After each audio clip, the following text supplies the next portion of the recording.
வணக்கம். சுக்கிர நீச்சம் பற்றி பார்க்கலாம். கன்னிராசியில் சுக்கிர கன்னிராசியில் சுக்கிர நீச்சம் என்றால் வருடத்துக்கு ஒரு முறை, ஒரு மாதம் அங்கே நீச்சமாக இருக்கும். கூடவே புதன் இருந்தால் புதன் உச்சத்தில் இருக்கும், நீச்சமங்க ராசி யோகமாகும். அது உண்மை. ஆனால் புதன் நீச்சமாகிவிட்டால் அறிவு கம்மியாக இருக்கும், அறிவே இருக்காது, புத்திசாலித்தனம் இருக்காது, ட்ரேடிங் பண்ண முடியாது என்றெல்லாம் சொல்வார்கள். இருக்கட்டும். அதேபோல் சுக்கிரன் நீச்சமாகிவிட்டால் சுகமே இருக்காது, சந்தோஷம் இருக்காது, திருமணமாகாது, நல்ல ஆடை ஆபரணம் பூட்ட முடியாது, வாசனை திரவியங்களை உபயோகப்படுத்த முடியாது, அதில் விருப்பம் இருக்காது, அழுக்காக இருப்பார்கள், அவலட்சணமாக இருப்பார்கள், நாகரிகமாக இருக்க முடியாது, நல்ல பொருட்களை அனுபவிக்க முடியாது என்றெல்லாம் சொல்வார்கள். இதெல்லாம் ஓரளவுக்கு உண்மைதான். புதன் நீச்சமாவது அறிவை மட்டும் கெடுக்கும், சுக்கிரன் நீச்சம் வாழ்க்கையவே கெடுக்கும். சுக்கிரன் இல்லை என்றால் சுகம் இல்லை, சுகம் இல்லை என்றால் வாழ்க்கை இல்லை. சந்தோஷம் என்பதே சுக்கிரன், ப்ளஷர் என்பதே சுக்கிரன். அதனால் காரை கூட ப்ளஷர் கார் என்று சொல்லுங்கள். இருக்கட்டும். இப்போது இந்த சுக்கிரன் நீச்சமானால் கார சுத்தமாக நிறைய விஷயங்கள் கெடும். அதே போல் பாவாதிபத்தியமும் கெடும். லக்னத்துக்கு அந்த சுக்கிரன் என்னவாக வருகிறார் என்பதை பொறுத்து அந்த ஆதிபத்தியமும் கெடும். அப்படி பார்க்கையில் சுக்கிரனுடைய ஆதிபத்தியம் என்னென்ன வருவோம் லக்னத்திற்கு, அதுவும் கெடுவதற்கு வாய்ப்பு அதிகமாக இருக்கிறது.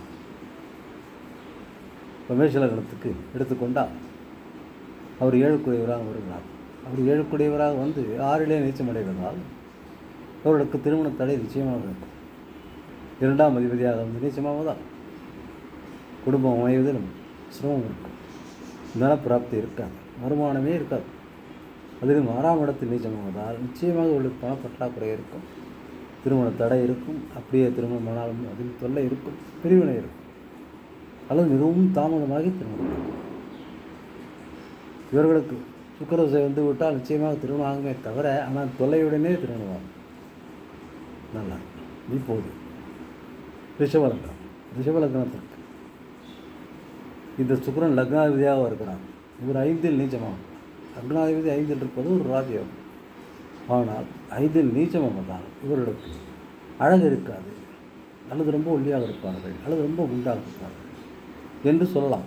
6க்குடையவராகவும் அவையே வருவதால் வியாதிகள் இருக்காது என்றும் சொல்லலாம். பொதுவாகவே சுக்கிரன் நீச்சம், அதில் லக்னாதிபதியாக வந்து நீச்சமாகும் போது நிச்சயமாக இவர்களுக்கு ப்ராப்ளம் இருக்கும். நிச்சயமாக யோகங்கள் கிடைக்காது, நிறைய யோகங்களை இவர்கள் இழப்பார்கள். மிதுன லக்னத்திற்கு பெரிய யோகாதிபதியான சுக்கிரன், 5க்குடைய சுக்கிரன் நிச்சயமாக நல்ல பலத்தில் இருக்க வேண்டும். மாறாக கன்னியா ராசியில் நீச்சமாவதால் இவர்களுக்கு புத்திர பேர் இருக்காது, குழந்தைகள் பிறக்காது, திருமணம் தடை இருக்கும், பூர்வீக சொத்துக்களில் ப்ராப்ளம் இருக்கும். இவர்களுக்கு ஆடை அலங்காரம் பிரியம் இல்லாமல் இருக்கும், சந்நியாச வாழ்க்கை போல் வாழ வேண்டியது. 4ஆம் இடத்திலும் நீச்ச கிரகம் வருவதால் ஆரோக்கியமும் இருக்காது. கடகலக்னத்திற்கு பாதகாதிபதி லாபாதிபதியாக வருவதால் இந்த சுக்கிர நீச்சம் என்பது இவர்களுக்கும் நல்லதல்ல. 1ஆம் இடத்தில் நீச்சமான காரணத்தினால் இவர்களுக்கு தைரிய பங்கம், தைரியமே இருக்காது. ஆணானால் பெண் போல் நடந்து கொள்வார்கள், பெண்ணாக இருந்தால் ஆண் போல் நடந்து கொள்வார்கள். மாறுதலான தைரியங்கள் இருக்கும்.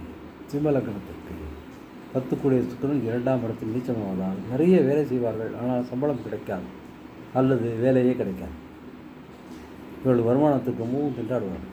2ஆம் இடத்தில் கிரகம் நீச்சமாவது தனப்பிராப்தியை கெடுக்கும். 3க்குடைய நீச்சம் என்பதால் வெற்றி என்பது கிடைக்காது.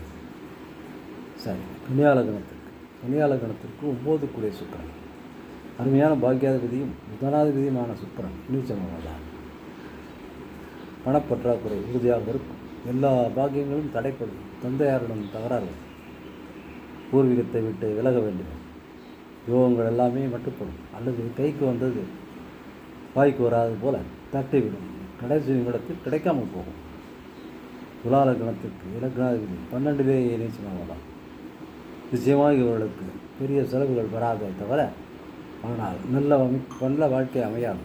தூக்கம் என்பதே இருக்காது. அயன செய்த போக பாக்கியம் என்பது ரொம்பவும் கடினமாக இருக்கும். திருமணம் என்பது நடப்பதற்கு வாய்ப்புகள் மிகவும் குறைவு. இவர்கள் கடினமான பரிகாரங்கள் செய்ய வேண்டியிருக்கும். சரி. விருச்சிக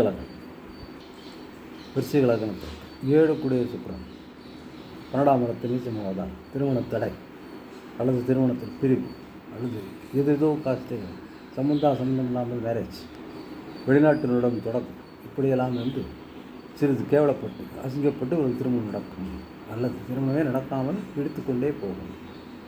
பன்னெண்டுக்குடியில் நீச்சம் என்பதால் இவர்களுக்கு அயன சுயன போக பாக்கியம் கிடைக்காது, சரியான தூக்கம் இருக்காது, அயன சுயனம் கிடைக்காது, படுக்கை சுகமும் இருக்காது.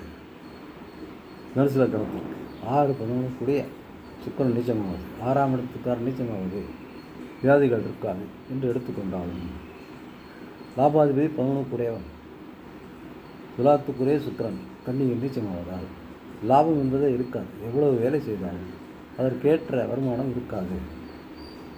மகர லக்னத்துக்கு பெரிய யோகாதிபதியான 5-10 கூடிய பூர்வ புண்ணிய ஸ்தானாதிபதி, கர்மாதிபதி என்று சொல்லக்கூடிய சுக்கரன் 9ஆம் இடத்தில் நீச்சமாவது சிறிது ராஜயோகத்தை தருமே தவிர பெரிய நஷ்டங்களையும் ஆபத்துகளையும் ஏமாற்றங்களையும் பூர்வீக சொத்துக்களில் ஏமாற்றத்தையும் குழந்தைகள் மூலமாக அவர்களுக்கு தடையும் வருமானத்தையும் வருத்தத்தையும் கொடுத்து கெடுத்துவிடும். கும்பல கணத்துக்கு 8லே சுக்கரன் நீச்சமாவதால் இவர்களுக்கு வியாதிகள் சுகஸ்தானமே கெடுவதாக எடுத்துக்கொண்டு 4 கூடிய நீச்சம் என்கிற கணக்கில் வியாதிகள் மேம்படும். பாக்கியாதிபதி நீச்சமாவதால் தந்தையுடன் சிக்கல் இருக்கும். எப்படியும் சுக்கரன் நீச்சமாவது மகர கும்பல கணத்துக்கு நிச்சயமாக நல்லதல்ல. மீனட கணத்துக்கு 8 கூடிய 3 கூடியவன் 7ஆம் இடத்தில் நீச்சமாவது நல்லது என்றாலும் 7ஆம் இடத்தில் கிரகம் நீச்சம் என்பதால் மனைவியுடன் சிக்கல் வரும். எப்படியும் இந்த கிரகம் இவர்கள் மனைவியுடன் இருக்கக்கூடிய தொடர்புகளை துண்டிக்க பார்க்கும். மனைவி வழி சொந்தங்களோடு சண்டை எடுக்கும். எனவே எப்படியும் இவர்களுக்கு சகோதர வழியிலும் உறவு இருக்காது. எப்படியும் சுக்கரன் நீச்சம் என்பது 12 லக்னத்திற்கு தொல்லையே தரும் தவிர நன்மையை தராது. அந்த சுக்கிரனானவன் நீச்சமாகும்போது கூடவே புதனிலிருந்து உச்சமானால் நீச்சமங்க ராஜயோகம் என்ற கணக்கில் சுக்கிரன் ஒரு வேளை பலப்பற்று நன்மையை செய்யலாம். அல்லது அங்கே அந்த வீடு கொடுத்த புதன் மிதுனம் என்கின்ற இடத்தில் தன்னுடைய இன்னொரு சொந்த வீட்டில் அமர்ந்தால் அப்போது சுக்கிரன் பலமாகி நீச்சமங்க ராஜயோகமாகி ஒருவேளை நல்ல பலன் தரலாம். அல்லது இந்த புதன் இங்கே நீச்சமானால் புதனுடைய வீட்டில் சுக்கிரன் நீச்சமானால் சுக்கிரனுக்கு வீடு கொடுத்த புதன் பக்கத்து வீடான துலாத்தில் சென்று அமர்ந்து பரிவர்த்தனையாக, அதாவது துலாத்தில் சுக்கிரன் வீட்டில் புதனும் கன்னி என்ற புதன் வீட்டில் சுக்கிரனும் நீச்சமாக இருந்தால் பரிவர்த்தனையினால் ஒருவேளை சுக்கிரன் பலம் பெறலாம்.